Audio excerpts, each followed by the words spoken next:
Hi, my name is Juan Manuel, also known as Anton Zip. I play the beloved drummer on TV. But in real life, I'm also a drummer. You know, I didn't get to where I am today by being the fastest or the funkiest or the guy with the best technique or the guy with the best time. I got to where I am today by being the best looking. Thank you. Actually, what I'm trying to tell you is there's no such thing as the best. You have to develop your own sound and your own style from all the other drummers you've listened to and all the exercises you've practiced.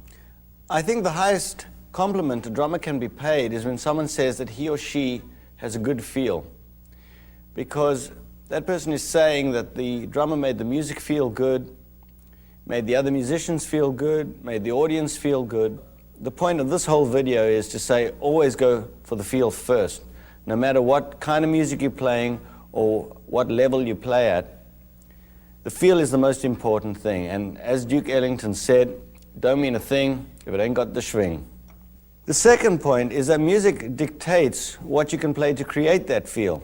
And by that I mean that the drums are subservient to the music. If there's someone singing or if there's an instrumentalist playing, the drums have to support that person.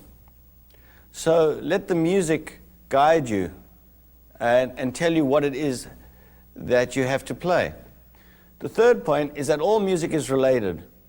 Yes, certain styles have nuances and peculiarities relevant only to that lifestyle. And different kinds of music might require different energy levels to play. But I don't believe that the different styles are that far apart. Always try and play with musicians better than yourself. It'll make you focus harder and elevate your level of playing.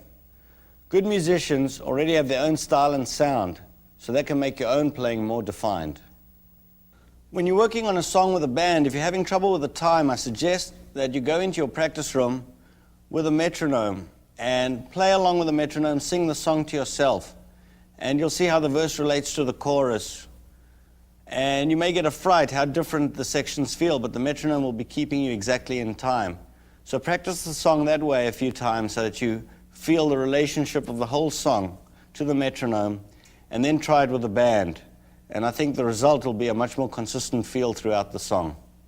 Record and listen to yourself often. This can be a painful experience, but you can hear where you're speeding up and slowing down, and you can make adjustments. It's almost like a jigsaw puzzle where all the pieces interconnect, but at the same time you have to view the whole structure from the top. And it's very hard to be inside and outside the music at the same time. So when you listen to the playback, you can have that objective experience.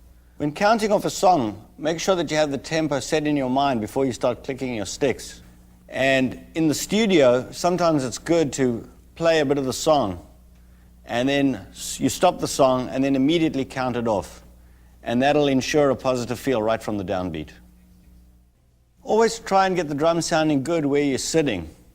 You know, whether they're acoustic drums, whether they're mic'd up and through the monitors, or whether they're through the headphones in the studio, you're naturally going to hit the drums that sound best to you. So try and get them sounding great just acoustically where you are.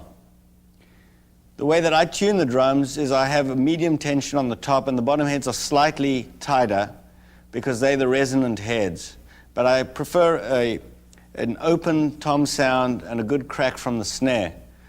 Of course, the kind of music that you're playing will dictate what kind of sounds you want and also what kind of drums you'll use. And if you have a real great sound in the room and they're messing with you in the control room, you tell the engineer to come in, you play a little bit, you say, does it sound good? The guy says, yeah, it sounds great. And you go, well, go back in the control room, it's your problem. This business is a combination of luck and skill. But the harder you work, the luckier you get. I studied orchestral percussion with Vic Firth at New England Conservatory.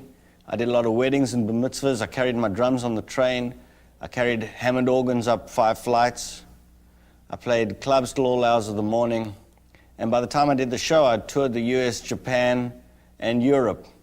So if you want to be a professional musician, you have to be prepared to work really hard, and maybe you'll get lucky along the way. Some gigs have a lot of pressure attached to them, and it's up to you to learn how to handle it. Whether you're playing for relatives, for a very large audience, with musicians that intimidate you, or when the red light goes on in the studio, you may feel some mild form of terror.